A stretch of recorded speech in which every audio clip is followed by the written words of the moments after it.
President of the country is attending the ceremony. President of the Commission of the African Union. Prime Minister of Ethiopia, Abiy Ahmed Ali. Former Prime Minister of Ethiopia, Haile Mariam Desalegn. Honorable member of the government of the countries attending the ceremony. Speakers of the houses. Honorable ministers. Members of the parliament. Regional presidents. Beni Shangul regional president and authorities. Army general and representatives. Distinguished guests, ladies and gentlemen. Let me start saying that my Prime Minister, Giorgia Meloni, sends her greetings to the PM Abiy Ahmed Ali and his government in this happy occasion, and her congratulations for the achievement celebrated today. I want to say and start with an obvious thing that we all here give for granted now, but it wasn't so obvious before. The great Ethiopian Renaissance Dam, it is finally a fact after 15 years. The reservoir is fully filled and the power station are already generating energy that will be dispatched through the grid throughout all the country. And everything works. This is a miracle. This is fantastic. A dream came true for me and for the nation. How proud can I be today? My heart is singing, and I'm sure together with the heart of all Ethiopians in this circumstance. Around 35 million people will be finally branched to the lines, and the total energy available in the country will be 3 times what was before. The equivalent power of 3 nuclear plants together is generated here. Ethiopia can sell energy to neighboring countries, reinforcing relationship and fostering development of the entire region in peace. I want to thank all the workers, the technicians, the engineers that with their endeavor and continuous commitment have made this accomplishment possible. I want also to thank our client EEC, with whom we share all goals and worked shoulder to shoulder all those years. In particular, I want to thank Eshabir and Abraham, with whom we worked and brought this project to completion during the last years. I want also to thank Ambassador Girma Biru, which gave most of his years to this project. Safety first. This one was one of the safest projects in the world. Nonetheless, all great achievement comes with a cost, and notwithstanding all effort deployed, there is a cost which we regret the most, and the most unfortunately couldn't avoid. This job was an enormous effort of workmanship and labor, more than 260 million worked hours in this job, and more than 10,000 people were employed at peak times to build this dam and the related project. And 250,000 hours were spent on training or on safety.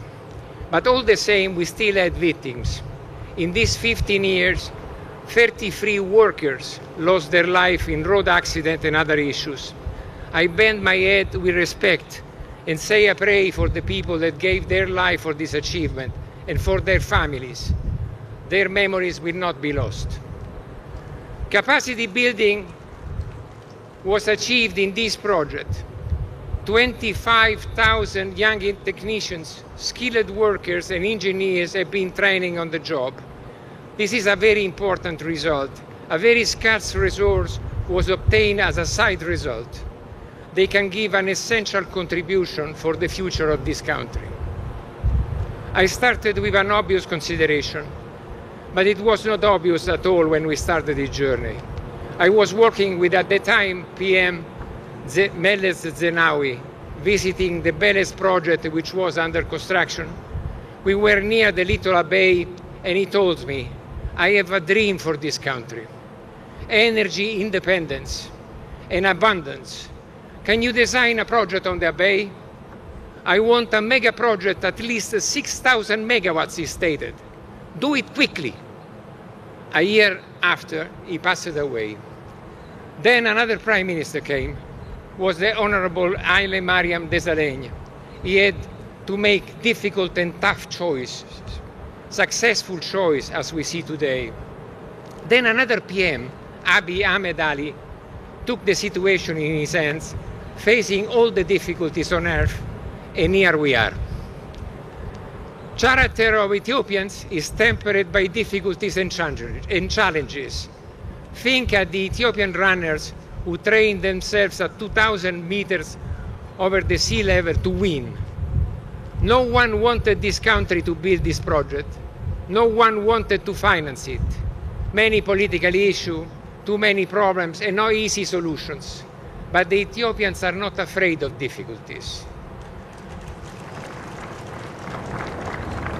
They are resilient, and when they face resistance or enemies, they double the effort and they take the best out of them. They do not bend or step back and renounce to what they believe and want. Ethiopia did this project against all the difficulties, against all the opponents, against all the challenges with its own resources. The Commercial Bank of Ethiopia financed it, and citizens did their part, purchasing a bond issued expressly. It was my dam, was the mantra they said. And this is it. It is their dam. They were opponents and fears. Now that the dam reservoir is completely filled, we have demonstrated with facts what was before fruit of estimate and calculation, not harm or damage to the water flow in the downstream countries. Aswan Dam Reservoir, it is at its maximum level contemporaneously as the Gerd Reservoir is full. I want to pay a little tribute to my father, which gave all his life and his love to this country, and to Pietrangeli, which is the father of many of the projects that we did in this country. I arrived in Ethiopia in the 60s. Most of the people here were not born at that time, and certainly none of the ladies. We were doing the Legadadi Dam, and my father was bringing me with him to visit the job site. A young engineer, which is now 91 years old, is here, was Giorgio Pietrangeli, author of many of the design, including this one. I brought my son Gregorio here.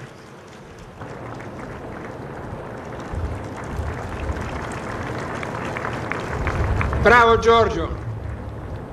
I brought my son Gregorio here to continue the tradition. My father, my grandfather before me, and now my son. We started the Legadadi with Haile Selassie, and now we are here with you, Mr. Prime Minister, and we delivered this project. There was a time in which I came here and Addis Ababa was dark. There was no light, power shed every day, and there was no light for the people. Now it was a nation into the darkness. Now there is light everywhere. Now Ethiopia can sell energy to the neighboring country. You imagine that? I read about the golden of Ethiopia. But the golden of Ethiopia is not the metal, the precious thing, but it's the water that we have above the sea level on the islands, and is the white oil, is clean and sustainable. No one else has this luck. We built and originate and design a large part of the project of the country. More than 10,000 megawatts installed for the future of the country. There is another name for energy, power. Power, and there is a meaning behind this. Power to grow, power to connect, to develop, to industrialize, to teach, to heal, to build peaceful and fruitful relationships. Power for the future of the people. Michelangelo, which was a Renaissance Italian sculptor, said once that the sculpture is already inside the marble block. The role of the sculpture is only to take off the things which are useless, and you see the sculpture inside it. We have the same for the hydroelectric plant for the future. Water is where we need. The only things we have to do is to take out the useless things, dig some holes, make some tunnels, build some other dams. There will be other projects to imagine and to build. The future is only started today. Thank you.